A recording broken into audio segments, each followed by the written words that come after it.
Vení. Te voy a llevar... Ay, algo que me va a preocupar. No, no te va a preocupar, te va a recontra preocupar.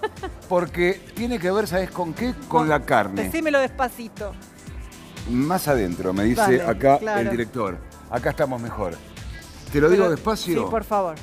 Sigue aumentando la carne, ¿Más? lamentablemente, más. Y Ale tiene la información, creo que en un 12%, Ale.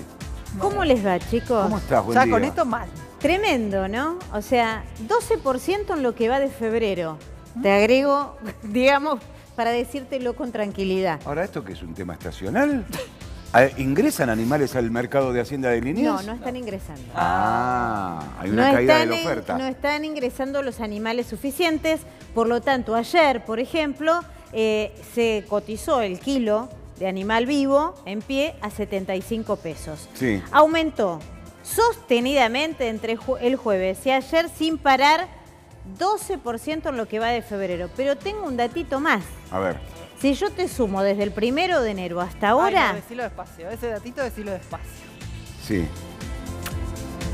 25%. ¿Y qué viene con un beso? ¿Y por qué ella me dijo decirlo despacio? Ah, bueno. 5%. ¿Qué va te a ser puedo un lujo decir? comer carne. Mira, en comunicación telefónica lo tenemos a Miguel Schiaretti, que es el presidente de la Cámara de la Carne. Miguel, buen día. Carlos Álvarez, Marielena Ripeta y Alejandra Gallo te saludan. ¿Qué tal? ¿Cómo están ustedes? ¿Qué está pasando con la carne que ya tenemos un 12% de aumento en febrero? Y además estamos conversando aquí con Alejandra y con Marielena de que no estarían ingresando animales a Liniers. Sí, en realidad no están ingresando animales tampoco en ventas directas. Si nosotros analizamos lo que pasó con el clima en diciembre y sobre todo en el mes de enero, en la mayoría de la pampa húmeda llovieron más de 300 milímetros. Ustedes saben que la infraestructura de la Argentina, sobre todo la infraestructura de caminos en las zonas rurales, es muy deficiente. Miguel, Sí. perdón, ¿estás con manos libres vos por casualidad? Porque se te está escuchando con un Mal, sonido sí. metálico. A ver si te podemos escuchar un poco mejor, así entendemos todo lo que nos estás contando sobre este aumento de la carne. Bueno, dame un segundo que... Sí, te doy un segundo. Mientras tanto, estábamos hablando Bueno. con Ale de este aumento, ¿no? Algunos lo que dicen, digamos, informalmente, Sí. es que esto no tendría que ver, justamente, es una buena pregunta para hacerle, Sí. no tendría que ver con las inundaciones que todos sabemos que han sufrido y que Correcto. están sufriendo Sí. zonas claves. Y aquí hay muchos de la- animales muertos. Claro, de la Argentina, sino que tendría que ver, en principio, con una suerte de retención Claro. de animales, Para que aumente el precio. justamente para tratar de alcanzar lo que te lo digo en la jerga empresaria, Sí. el precio competitivo ¿Y cuál es el precio ¿Competitivo para competitivo? Para ellos. para ellos. Para los matarifes. Claro. Bueno, a ver, Miguel, a ver si nos estás escuchando mejor ahora. En realidad, Perfecto. Ahora sí. no sé quién es la que decía que esto no tiene que ver con las inundaciones del norte. Alejandra Gallo, buen Alejandra día, Gallo. ¿cómo le va? ¿Qué tal, Alejandra? Un gusto. Es exactamente así, no tiene que ver con las inundaciones del norte, porque el norte no es productor ni abastecedor de hacienda terminada. Pero entonces tiene que ver con alguien que está reteniendo la hacienda. No es por retención precisamente. Yo estaba diciendo lo de los 300 milímetros en la pampa húmeda. Sí.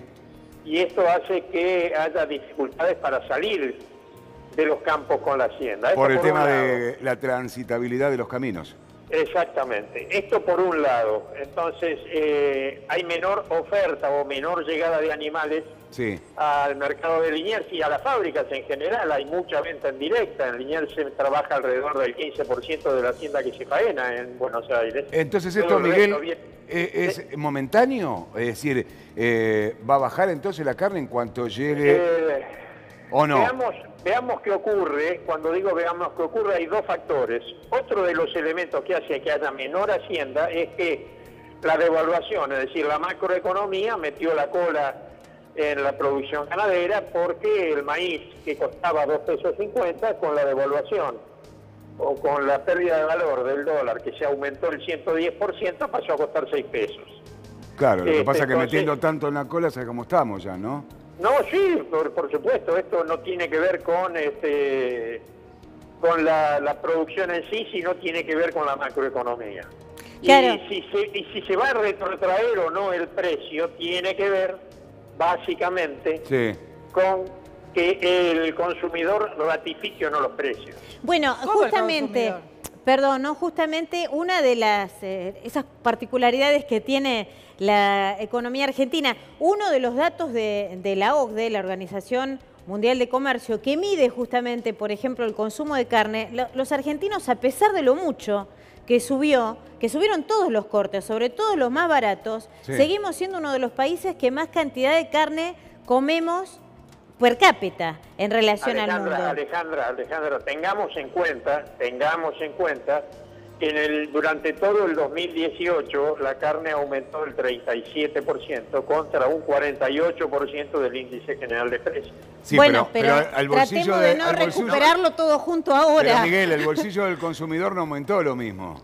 Estamos totalmente de acuerdo, pero estamos hablando de dos cosas distintas. Uno, si la carne está cara, y otra, si el poder adquisitivo de la gente puede pagar los precios en general, no solo los de la carne. Ahora, Miguel, yo no le entendí una cosa. Cuando usted dijo que que los precios bajen va a depender un poco del consumidor, de si confirman o no los precios.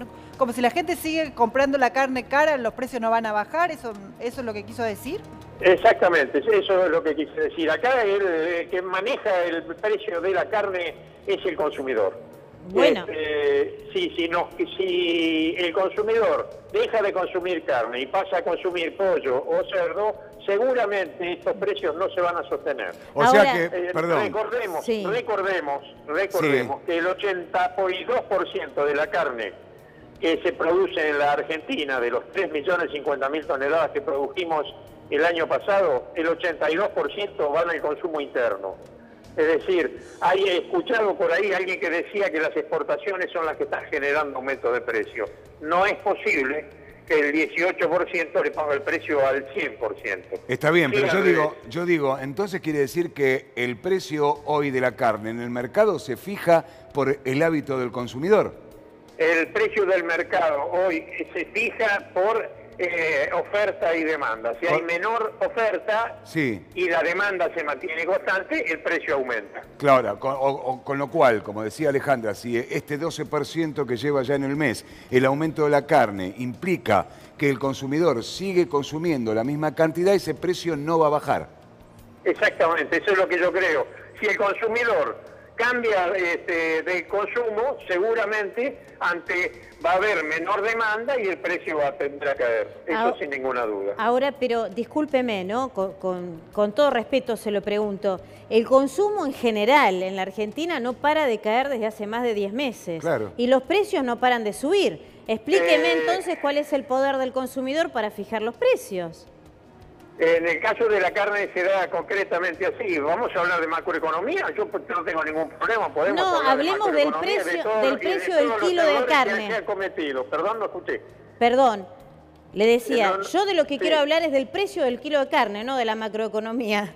Por eso, del precio del kilo de carne yo le estoy dando los motivos. Y le estoy diciendo, por otro lado, que la carne aumentó el año pasado mucho menos que todos los valores de la economía.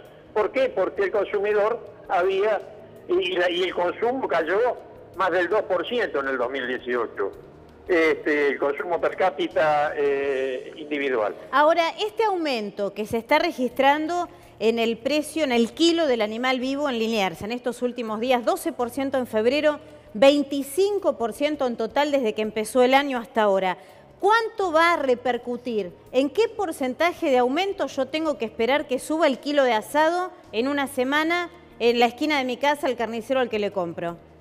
Seguramente menos que lo que aumentó el animal al pie. Si tomamos los aumentos del mes de enero, el índice general de precio del mercado de Liniers fue del 14% y el aumento en carnicería fue del 8%. Los aumentos se van trasladando muy lentamente porque el consumidor, si aumenta tan bruscamente el precio, deja de consumir. Yo pensé, Miguel, en su momento que el precio de la carne lo fijaban los matarifes, lo fijaban los grandes supermercados o en última instancia la carnicería, que tenía que subir el precio porque le bajaban la media res más cara cuando le llegaba a su negocio. Recién me entero que somos los consumidores lo que fijamos. Entonces, hagamos todos veganos, hagámonos vegetarianos. Entonces la carne, hoy un kilo de asado tendría que costar 8 pesos si fuese así, porque nadie consumiría carne. Pero resulta que todo el mundo consume carne. Seguramente, pero Miguel, como lo plantea, es culpa del consumidor. Que nadie consume carne, la carne va a caer de precio sin ninguna duda. Pero entonces la carne parece como la nafta, aumenta la nafta porque todo el mundo va a tener que seguir cargando el tanque con el auto. Estamos hablando de un producto que forma parte de la canasta básica de alimentos. No, o sea, la diferencia entre la nafta y la carne pasa por el monopolio u oligopolio en la provisión de nafta. Son 3 empresas o 4 empresas las que ofrecen nafta, en tanto que la carne hay 200.000 productores ganaderos, hay más de 400 frigoríficos, es decir, hay una atomización y una competencia que no se da en el mercado de los combustibles. ¿Y no hay una corporación dentro de la industria de la carne también? Para nada. No nos podemos poner de acuerdo nosotros 4, imagínense ponerse de acuerdo 400 empresas que quieren quedarse con un pedacito. Pero está bien, Miguel, lo que yo no termino la otra. de entender, ¿es culpa de nosotros que el aumento de la carne porque queremos comer asado milanesa? Ustedes me parece que están intentando desvirtuar lo que yo digo. Yo no estoy responsabilizando al consumidor. Estoy diciendo que si el consumidor consume menos, seguramente el precio va a caer. Pero para eso todos los consumidores tienen que consumir menos. Pero entonces esto significa que se puede tomar como parámetro para todas las cosas. Yo dejo de consumir, bueno, pero entonces si dejo de consumir carne, si dejo de consumir pollo, si dejo de comprar útiles para la canasta escolar, si dejo de comprar los productos básicos, llega un momento que ¿de qué voy a vivir? A ver, cuando en junio o en julio el tomate pasa a valer 150 pesos, ¿usted deja de consumirlo o no? Si es un producto, digamos, suntuario, sí. Contésteme la pregunta, ¿deja de consumirlo o no? ¿El tomate? Sí. ¿El tomate? Usted me dice que... Sí. Yo no lo compro el tomate, obviamente. Pero es un tema estacional el tomate. Cuando hay problemas estacionales, la única manera de evitar que los precios se consoliden es dejar de consumirlos. Es exactamente la misma opción. Yo le estoy diciendo en este momento que hay problemas de abastecimiento por problemas climáticos. Y que la carne el año pasado aumentó mucho menos que el resto de los productos de la economía. A ver, Miguel, yo le entiendo de que hay problemas por una condición climática. Hasta ahí yo lo entiendo. Ahora, la pregunta es, el consumidor no tiene la culpa de la condición climática, usted va a decir nosotros tampoco. Perfecto. Pero yo digo, cuando esto se solucione, ¿la carne va a retrotraerse al precio que tenía antes de estos problemas climáticos? Seguramente al mismo precio no. Seguramente. Bueno, esa es la pregunta. ¿Y por qué no? Si después se mejora todo. ¿Por qué no? Porque la economía sigue en inflación. Y el resto de los precios que hacen a la conformación del precio de la carne siguen subiendo. Entonces, y además porque el precio de la carne está atrasado respecto del resto de los precios de la economía. Y entonces va a recuperar una parte de ese valor, pero no todo. Bueno, pero a ver, si tratemos de entender esto, por ejemplo, ¿no? Usted decía el tomate. El tomate, como tantas otras verduras, hay muchos productores que denuncian, por ejemplo, una reciente encuesta de CAME, que hay 5 veces más de diferencia entre lo que le pagan al productor y lo que yo pago en la góndola cuando voy al supermercado a comprar el mismo producto. ¿Esto también le pasa a la carne? No, no le pasa a la carne eso para nada. ¿Y entonces por qué sube la carne? Porque en el caso de las verduras sería la comercialización. Parece que no nos hemos escuchado en los últimos 15 minutos. No, sí. Según usted, por la oferta y la demanda, pero yo quisiera que me explique por qué a usted le parece bien, por ejemplo, que siga subiendo, porque el año pasado no subió al ritmo de la inflación. Al contrario, yo tengo entendido que la ley de la oferta y la demanda lo que busca además es vender más para ganar más, no vender menos más caro. Nadie dice lo contrario, pero si no hay oferta, no se puede vender más, y si no hay oferta y la demanda sigue constante, el precio aumenta. ¿Sabe lo que pasa? Que hay gente que, por ejemplo, se está endeudando con la tarjeta de crédito para poder comprar alimentos básicos. No y usted me quiere no decir... mezclemos zapallo con zanahoria. No, mezclamos carne con góndola, en todo Pero caso. no, me estamos hablando de la gente que no puede pagar y se endeuda. Y entonces hablemos de el ingreso de los trabajadores, en el ingreso de, no del producto que aumenta. No, hablemos de todo en todo caso. Hablemos de la inflación, si usted quiere. Alejandra, usted es una señora que sabe, yo la escucho muy seguido en muchos programas. Muchas Sabe de gracias. economía. Pero, a ver, lo que yo no le puedo, digamos, terminar de entender es que usted diga que la carne sigue subiendo porque la gente la compra, cuando el consumo en la Argentina está por el tercer subsuelo desde hace más de 10 meses. No puede ser esa la razón.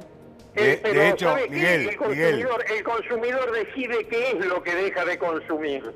Y decidió no dejar de consumir carne. A ver, los argentinos comemos 120 kilos de proteína animal. 120 kilos. Casi el doble de lo que recomienda la Organización Mundial de la Salud. Sí. ¿Por qué me dice que... ¿Por qué es esto? ¿Porque los argentinos nos queremos suicidar? No, porque nuestros hábitos de consumo nos llevan a esto. Pero yo... A mí Muy me suena difícil. contradictorio que usted sea quien diga que tenemos que consumir menos carne. No es contradictorio, atiende a las reglas del mercado, no es contradictorio. Por supuesto que yo debería decir que la gente tiene que consumir más carne más cara, pero yo no soy ¿cómo se llama? Un obtuso para decir algo en lo que no creo y en lo que no es posible que ocurra. A mí me parece, Miguel, y sígame el razonamiento, es que si la carne está aumentando ahora, por lo que usted decía, esta problemática climática que genera que la hacienda no llegue en tiempo y forma por la transitabilidad de los caminos, no puede ser que después de que se mejore esta situación no pueda bajar la carne, independientemente o no del consumo. Yo no he dicho eso, yo dije que la carne va a seguir en estos valores en tanto y en cuanto el consumidor convalide los precios. Sí, no claro. dije que deje de consumir, yo dije, dejo de consumir a este valor. Ahora, Miguel, el precio de la carne sube por el problema que usted decía. Hay menos oferta en el mercado de animales. Después también se va a mantener porque va a haber más oferta y menos consumo. Entonces no se va a mantener. Seguramente, si hay más oferta y menos consumo, el precio de la carne va a caer. Y caerá en función de cuánto haya caído el consumo y en cuánto haya crecido la oferta, creciendo la oferta. Esto es así de sencillo. Vamos a ver. A pesar de que ustedes no lo crean. Bueno, por eso. Lo que pasa que, es difícil creer todo lo que viene pasando, ¿no? Porque ¿sabe lo que pasa también? Perdón, Carlos, perdón, ¿no? Acá siempre hay algún argumento para bancar, entre comillas, o justificar los aumentos de los precios. No estoy hablando solo de la carne en este caso, en general. Pero cuando hay argumentos para que esos mismos precios bajen, acá no baja nada. Por ejemplo, la nafta. Entonces, la verdad es que es una lógica un poco complicada de entender. Recién volvimos a hablar recién hablamos de la nafta. La nafta es un oligopolio. Las carnes hay competencia, yo diría casi perfecta. Sí, pero estamos hablando de dos productos absolutamente distintos. Pero ¿sabe qué pasa, Miguel? Y la nafta se regula por los valores internacionales, de la misma manera que el maíz aumentó el 110% sí. Y la carne no. Pero ¿sabe qué porque pasa, el maíz Miguel? se maneja por valores internacionales. Está bien, pero Miguel, ¿sabe qué pasa? Que si aumenta la nafta, aumenta el transporte también de la hacienda. Y eso, ¿a quién se lo cargan? Al consumidor, porque lo tienen que cargar en el precio necesariamente. Entonces es toda una rueda. Me parece que a esta altura que ustedes están haciendo demagogia con el oyente. ¿Demagogia con el oyente? Sí, claro. Ustedes salen en defensa del consumidor y entonces intentan... no comprender algo que es claro de entender. No es comprender. Primero, no estamos haciendo demagogia, ni con el estamos haciendo oyente, periodismo, en todo ni caso con preguntamos. el televidente. Estamos haciendo periodismo. Usted tiene sus razones para decirnos por qué aumentó la carne, pero nosotros no le estamos diciendo a usted que fue usted el que lo aumentó. Eso sería demagogia. No le estoy diciendo que usted está aumentando, le estoy comentando una problemática que tiene el consumidor, que somos todos acá y usted también, que Sí, cuando por llega a supuesto. comprar la carne se encuentra con un aumento. ¿Y sabe qué? La gente está podrida de los aumentos. ¿Quiere que le diga una cosa? Yo también estoy podrido, no solo de los aumentos, estoy podrido de que no se, ¿cómo se llama? Que los precios relativos sigan sin modificarse. Y dentro de los precios relativos pongo como primero y más importante el salario. Y entonces hay una modificación de los precios relativos que perjudica al asalariado. De esto estamos hablando. Sí, Pero claro. no que aumentó el precio de la carne cuando viene atrasado respecto de todo el resto de la economía. La carne dejó de ser título catástrofe cuando aumentaba a partir del momento en que el argentino come 55 kilos de carne, 45 kilos de pollo, 16 kilos de cerdo, 8 kilos entre pescados y mariscos y 4 kilos de cordero. Esas dan más de 120 kilos de proteína animal. Entonces la carne dejó de ser título catástrofe cuando hubo muchos más alimentos proteicos ¿cómo se llama? En oferta para todo el consumidor. Dígame, le hago una pregunta. ¿Cuánto cree usted que influye, o cuéntenos, mejor dicho, cuánto influyen los otros costos adicionales en el precio final del kilo de carne? Por ejemplo, muchos comerciantes se quejan del tema de las tarifas y dicen que, por ejemplo, tienen que subir los precios finales de sus productos porque les aumentó el alquiler en un comercio de ropa, supóngase, y les aumentaron las tarifas. Este componente adicional, lo que usted dice, la macro, ¿cuánto influye en el peso total del precio que yo pago sobre el kilo de carne cada vez que voy a comprar? Yo no le puedo dar la incidencia del resto de los productos en toda la cadena. Lo que sí le puedo dar es la incidencia, cómo se modificó la incidencia de los costos extras, los no estrictamente cárnicos.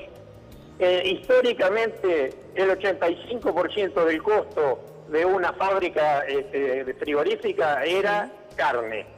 Eso se modificó y hoy es más del 22% el resto de los costos, entre salarios, combustibles, energía eléctrica y demás enseres, ya sea artículos de limpieza y demás cosas que se trabajan. Antes era del 15% y cerca del 22%. ¿Y cuál cree usted que podría ser la salida para tratar de encontrar que no se traslade tan directamente la suba del precio del animal en pie a las góndolas finalmente? ¿Qué medidas se podrían tomar? Hay dos medidas. Acá yo decía, este es un mercado de oferta y demanda muy atomizado. Por lo tanto, cuando ocurren estas cosas, lo que ocurre es o aumenta el precio en la góndola o cae el precio del animal. Si ustedes miran toda la película, desde hace 6 meses, el productor ganadero que viene perdiendo plata o que venía perdiendo plata por ahí con estos nuevos precios deja de perder plata, sí se consolidan, que venía perdiendo plata, inició lo que nosotros llamamos liquidación de vientres. ¿Qué quiere decir esto? Que manda un porcentaje de hembras mucho mayor al que es necesario para mantener el stock. Estamos en casi 48% de faena de hembras desde hace más de 5 meses. ¿Por qué? Porque la macroeconomía le impide a ese productor ir a un banco a financiarse como hace históricamente. Y entonces, ¿qué tiene que hacer? Vender su bien de capital, la vaca, que es un bien de producción, y se queda con menores terneros, y va a haber seguramente menores terneros en el 2020 producto de esto. Lo que hay que hacer para evitar esto es resolver la macroeconomía. Bueno, perfecto. Entonces, Miguel, quiere decir que la única posibilidad de que baje el precio de la carne es que el consumidor baje el consumo de la misma. Digo eso... No convalide los precios, y para no convalidar los precios hay que consumir otros cortes o menos carne. Por eso, son las dos alternativas. si el mensaje es ese, no soy demagogo. Yo no sé si ahí es que entendió lo que le estoy queriendo decir. Sí, yo le entendí, por eso le estoy preguntando si el mensaje que usted está dando es compre menos, le dice al consumidor. Carne así vacuna y compre otras carnes. Y compre otras carnes, así el precio baja, ese sería el motivo por el cual debería bajar la carne. ¿Y eso a ustedes no los perjudica? Por Digo, lo que supuesto está que nos proponiendo, perjudica. ¿no los perjudica? A ver, un industrial de la industria frigorífica trabaja grandes volúmenes con porcentajes muy chicos.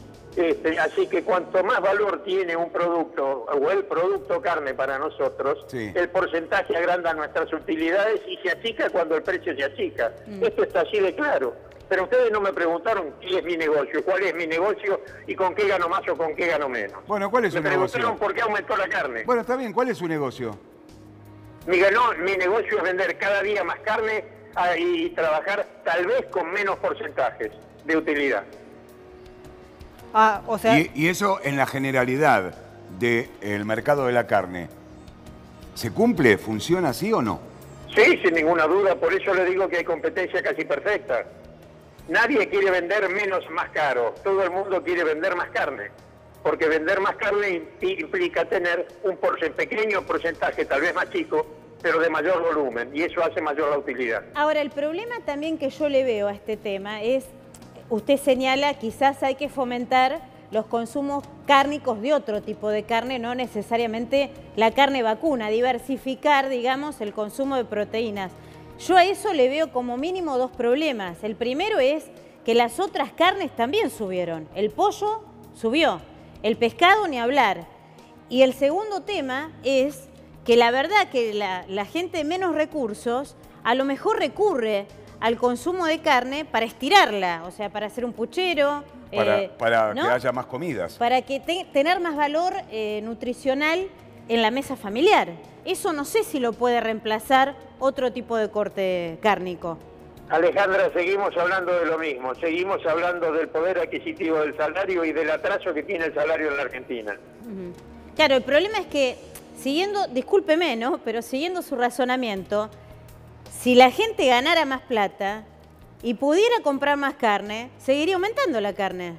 Si la gente ganara más plata y pudiera comprar la misma carne que está comprando ahora, porque los hábitos de consumo cambiaron hace casi 10 años en la Argentina, hoy no hay un domingo con asado solamente con carne vacuna, hay cerdo y hay pollo, seguramente, en cualquier Porque parrilla está caro. bien abastecida, ¿eh? Porque está caro.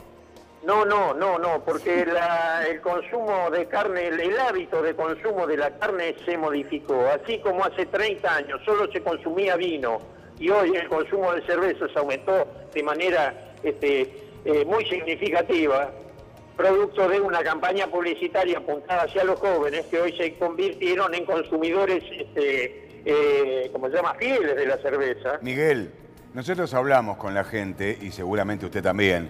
Y Sí, claro. ¿sabe lo que me dice la gente? No me dice la gente, no como asado más los domingos porque cambié de hábito. Entonces pongo una merluza en la parrilla. No, ¿sabe lo que me dice? No compro más asado porque está caro. La merluza está más cara que el asado, quédese tranquilo. No, ya sé, por eso no ponen ni merluza ni asado. Pero no Sí, es por sí, cambio. pero además porque los argentinos comemos poco pescado. Pero está bien, pero no es un cambio de hábito. Es que está caro el asado, te dice la gente. A ver, me parece que hay que mirar la película y no solo este momento. Si usted toma el consumo de hace 20 años atrás, en la Argentina se consumían menos de 20 kilos de pollo. Hoy se consumen 44. Si eso quiere decir que fue producto del precio, producto, ya el consumidor de 20 años, 30 años, consume y prefiere comer un pedazo de pollo y no un chorizo. ahora, Miguel, ¿ustedes tienen posibilidad de llevar el aumento, o mejor dicho, de no llevar el aumento a los cortes más populares para que la gente con menos recursos tenga que, bueno, que pagar ¿Puede acceder? menos? Claro. El sector minorista es el que despieza la media res, cuando hace lo que nosotros llamamos el desposte de la media res. Es él el que en definitiva le pone precio a lo que vende. Si él vende más, por eso usted me dice que aumentaron más los cortes populares que los otros. Porque como le piden más cortes populares y él tiene que sumar todo lo que vende, vender todos los cortes que tiene, los 17 cortes los tiene que sumar y sacar X plata por esa media res, le pone un poco más al corte que vende más, poco más de porcentaje de aumento al corte que vende más y le pone menos porcentaje de aumento para poder venderlo al corte más caro. O sea que los que tienen menos recursos terminan pagando un porcentaje mayor. Desgraciadamente es así, por eso yo hablo de que la solución a este problema es que el poder adquisitivo de la gente aumente y se equipare con el resto de los precios de la economía.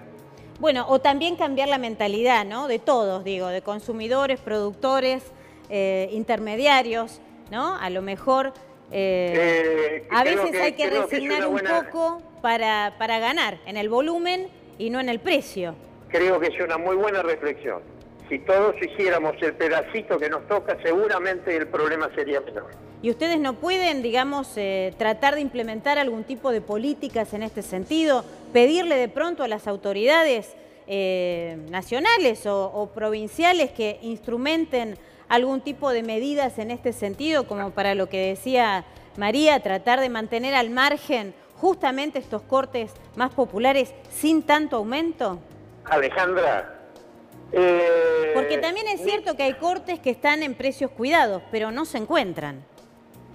Alejandra, si hablamos de lo que deben hacer los gobiernos municipales, provinciales y nacionales, nos encontramos con que uno de los grandes problemas del costo de la carne pasa por el problema impositivo. Como a todos, sí.